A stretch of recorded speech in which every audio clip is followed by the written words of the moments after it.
Terima kasih Anda masih bersama kami di Breaking News pemirsa. Dunia sepak bola Indonesia berduka. Kericuhan terjadi di Stadion Kanjuruhan, Malang, Jawa Timur usai laga Arema FC versus Persebaya Surabaya selesai. Emosi sejumlah Arema mania terpantik setelah skuad Singoedan kalah di kandang mereka. Mereka pun turun ke lapangan hijau dan sedikitnya ada 125 supporter dan juga personel kepolisian yang tewas. Peristiwa yang terjadi di Stadion Kanjuruhan ini menorehkan catatan hitam di lapangan hijau. Apa yang sebetulnya harus diperbaiki agar tragedi serupa tidak terulang lagi, dan kita akan membahasnya bersama dengan anggota tim pencari fakta tragedi Kanjuruhan, ada Akmal Marhali yang sudah hadir di studio. Selamat sore, Mas Akmal. Selamat sore. Terima kasih atas waktunya, dan juga sudah bergabung bersama kami melalui sambungan Zoom anggota Komite Eksekutif atau Esko PSSI 2015-2019 Jamal Aziz dan Effendi Saputra, pengamat sepak bola. Selamat sore Bapak-Bapak. Selamat sore Mas Sajat. Baik, terima kasih. Saya langsung ke Mas Akmal terlebih dahulu ini ya. Nama Anda baru saja diumumkan oleh Menko Polhukam menjadi anggota tim gabungan independen pencari fakta, Mas Akmal. Apa yang akan segera dilakukan untuk tragedi Kanjuruhan ini? Yang pertama, saya kaget karena saya baru tahu ini gitu. Jadi saya tidak bisa kemudian mewakili tim pencari fakta saat ini karena saya diundang saat ini sebagai sepak soccer sejatinya gitu kan. Jadi saya mau bicara apa, saya juga baru tahu gitu dari pengumuman ini bahwa saya masuk ke tim pencari fakta itu.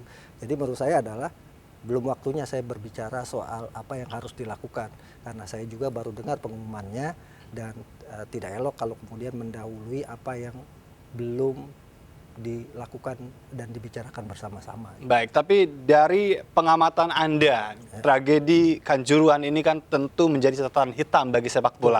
Apa hal yang penting yang memang perlu untuk kita cermati bersama? Ya, yang pertama ini tragedi nasional bahkan global ya, di mana Presiden FIFA pun sudah menyampaikan pesannya bahwa ini tragedi Kanjuruhan merupakan hari kelam sepak bola internasional gitu kan, di mana perhatian dunia banyak memberikan perhatian terhadap kasus di Kanjuruhan sampai semalam pertandingan La Liga, pertandingan Eredivisie, bahkan pertandingan Derby Manchester semua menggunakan pita hitam dan melakukan mengheningkan cipta sebagai bentuk keprihatinan terhadap tragedi yang terjadi di Stadion Kanjuruhan.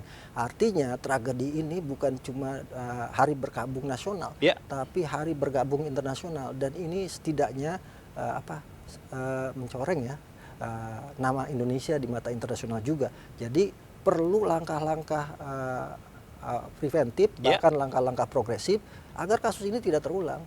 Kenapa? Karena selama ini hilangnya nyawa di sepak bola dianggap biasa di sepak bola kita.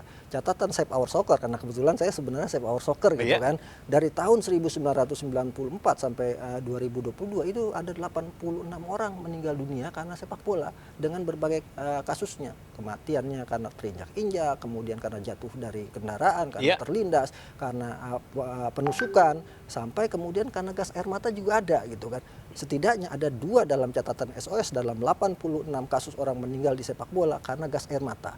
Pertama terjadi tahun 2012 di Stadion Gelora 10 November ketika pertandingan Persebaya. Yang kedua terjadi 2018 di Stadion Kanjuruhan ketika pertandingan Arema melawan Persib Bandung di tanggal 4 Mei 2018. Korban bernama Dimas Duha, berusia 16 tahun. Artinya gas air mata juga pernah terjadi di kasus Asu Semper. Baik, tapi Mas Akmal nih, tadi sebagai anggota tim gabungan independen pencari fakta begitu kan, dan juga sebagai koordinator Save Our Soccer, apa yang penting untuk disoroti? Apakah terkait dengan pengamanannya, terkait dengan penjadwalannya, terkait dengan tata kelola persepak bolaannya? Dalam hal ini, apa yang memang menjadi sorotan paling utama untuk mengungkap tragedi ini? Seluruhnya gitu, seluruh aspek banyak yang harus dibenahi dan diperbaiki. Salah satu misalnya yang harus diperbaiki adalah sistem pengamanan pertandingan sepak bola, di mana ada aturan di FIFA itu namanya FIFA Safety and Security Stadium Regulation. Ada aturan-aturan khusus tentang penanganan kasus pertandingan sepak bola, di mana misalnya di pasal 19 poin B bahwa pertandingan sepak bola tidak boleh pengamanannya menggunakan senjata api dan gas air mata. Nah, aturan kitab suci dari FIFA ini itu kan tidak disosialisasikan PSSI kepada kepolisian. gitu kan, sebagai sebuah aturan yang harus dilaksanakan. Dalam tragedi Kanjuruhan ini juga tidak tersosialisasikan menurut Anda? Kenapa tidak tersosialisasikan? Saya katakan seperti itu. Toh polisi masih bawa gas air mata kan? Artinya kan tidak tersosialisasikan. Polisi membawa gas air mata bukan merupakan hal yang salah karena dia menggunakan protap kepolisian. Ketika menangani event atau mengamankan event yang melibatkan jumlah orang banyak, salah satu alat yang dibawa oleh polisi dalam protapnya adalah gas air mata. Baik. Salah satu cara untuk misalnya terjadi chaos, untuk memecah kerumunan, maka gas air mata dalam di level 5 sebuah kasus bisa ditembakkan. Jadi tidak ada yang bukan semata-mata salah kepolisian dalam kasus di Kanjuruhan. Yang saya sebut tadi kesalahan kolektif, kesalahan atau dosa berjamaah, karena banyak hal yang sejatinya bisa diminimalkan tidak terjadi tapi diabaikan oleh semua pihak. PSSI mengabaikan, LIB mengabaikan, Panpel mengabaikan, termasuk diantaranya polisi ikut berperan serta karena kasus meninggalnya 125 orang lebih di lapangan Stadion Kanjuruhan, penyebab utamanya adalah gas air mata. Baik, ini jadi tanggung jawab berjamaah, tapi nanti kita akan pretel yang berjamaahnya itu ya. Saya ingin ke Pak Zamal terlebih dahulu sebagai mantan anggota Esko PSSI, melihat bagaimana ini pertanggungjawaban siapa sebetulnya tragedi ini. Pak Zamal. Ya, bismillahirrahmanirrahim. Assalamualaikum warahmatullahi wabarakatuh. Waalaikumsalam. Saya cuman bisa mengatakan innalillahi wa inna ilaihi rajiun. Barang ini sudah terjadi. Kita tidak boleh ribut dengan apa yang sudah terjadi. Kita cuma bisa mendoakan agar mereka-mereka yang ditinggal ataupun yang menjadi korban nanti mendapat tempat di sisi Allah jauh lebih baik.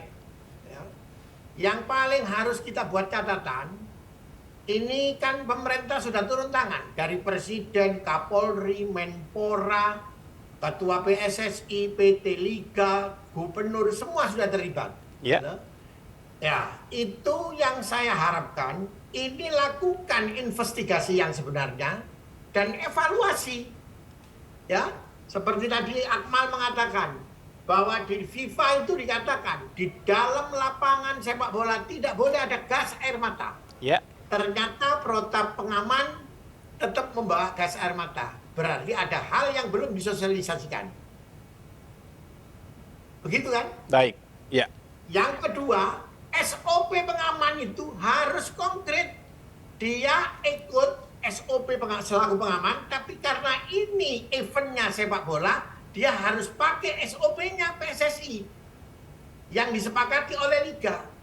Jadi akan tidak terjadi seperti ini. Kita sekarang ini mau bicara apa? Kalau sekarang ini saya dari tadi malam masuk semua itu by WA. Wah, itu orang pintu tertutup, tetap ditembak gas air mata. Bagaimana? Baik.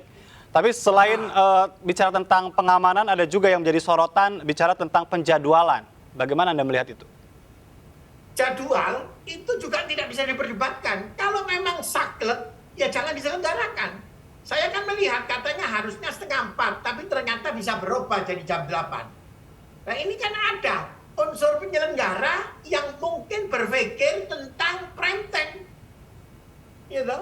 Kalau jam 4 mungkin prime time-nya kurang tren. Jam 8 tren.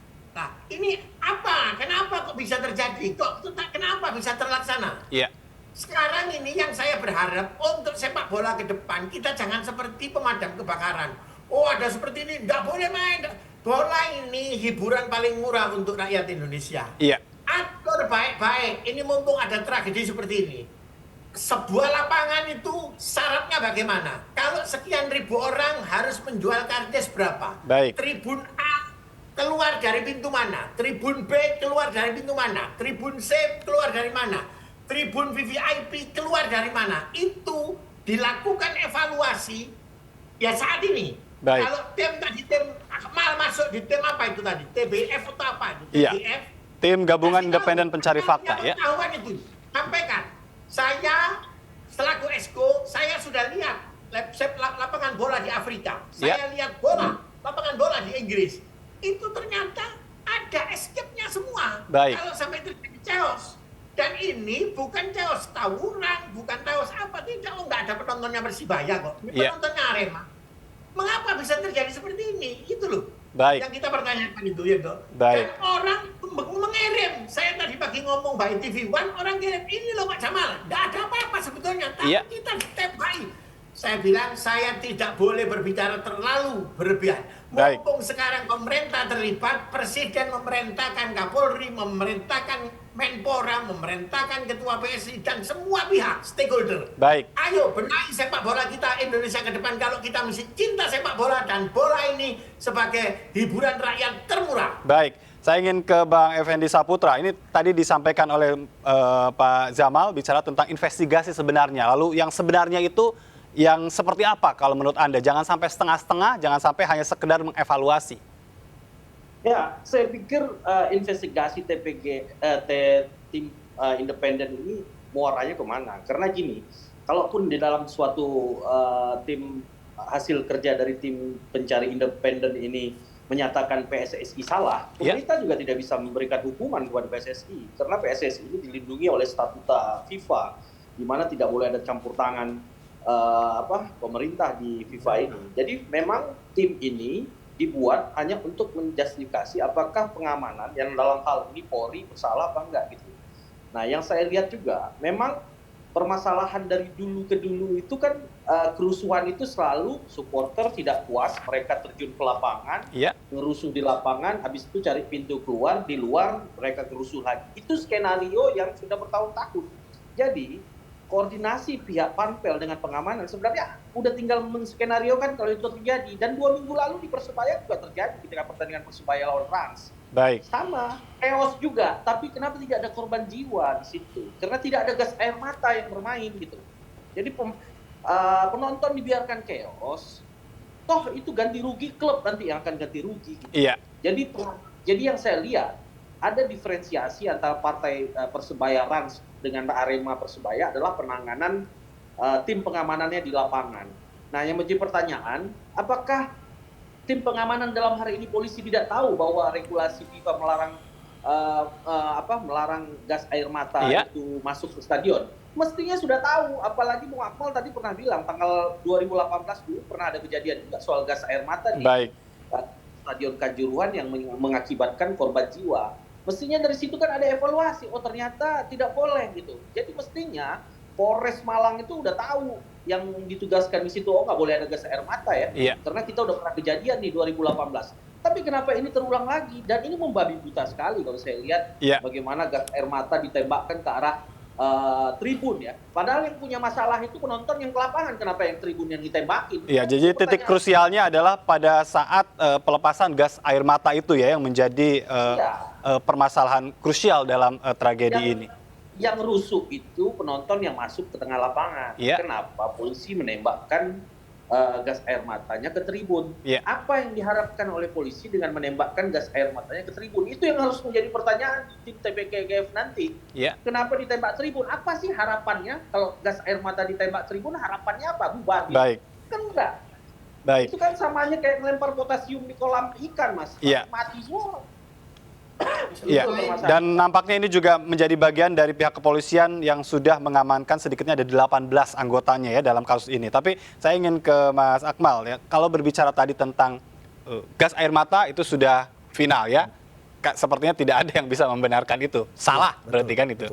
Terus bagaimana dengan SOP yang sebetulnya harus dibangun oleh PSSI, harus dibangun juga oleh LIB? Jadi sebenarnya gini, PSSI sudah membangun komunikasi dan kerjasama dengan menandatangani MOU antara PSSI dengan polisi untuk 3 hal. Pertama, perizinan pertandingan, kedua soal pengamanan pertandingan, yang ketiga soal penanganan pengaturan skor pertandingan sepak bola. Cuma kan ini saya melihatnya sejauh ini masih sebatas MOU formal. Belum ada juklak-juklak turunan yang dibuat. Sehingga tadi saya meyakini bahwa polisi itu tidak tahu aturan itu. Tidak tahu kenapa saya meyakini itu. Polisi kan bermutasi setiap saat gitu kan. Dan tidak semua polisi juga punya passion sepak bola gitu. Tidak semua Kapolres punya passion sepak bola. Artinya PSSI punya tanggung jawab di awal musim untuk mengkoordinasikan dan mensosialisasikan ini kepada polisian. Di sejumlah daerah lewat Kapolri misalnya atau lewat Mabes Polri untuk kemudian menyampaikan ini loh aturan-aturan hukum sepak bola kita. Nah, kalau 2019 itu sebenarnya pernah disampaikan oleh PSSI tentang larangan menggunakan gas air mata di dalam pertandingan sepak bola. Nah, permasalahan ini kan harus diulang-ulang terus setiap tahun, setiap awal musim. Jadi setiap awal musim bukan cuma sekedar workshop antara PSSI dengan anggota klub, tapi PSSI juga harus menggelar workshop dengan orang-orang yang atau instansi-instansi yang terlibat dalam pertandingan. Sehingga kemudian aturan yang bisa dilaksanakan itu semuanya menjadi satu kesatuan yang bisa dipahami oleh semua pihak. Nah, ini kan tidak gitu kan. Jika ini menjadi momentum untuk memang perbaikan secara keseluruhan, hal apa yang sebetulnya dicita-citakan oleh seorang Akmal dan juga nanti ada Pak Jamal dan Bang Effendi, ini kan momentumnya ya dalam konteks tugasnya 2 minggu hingga 1 bulan tim gabungan ini. Tapi nanti kita akan bahas itu, tetap bersama kami, tetap di Breaking News.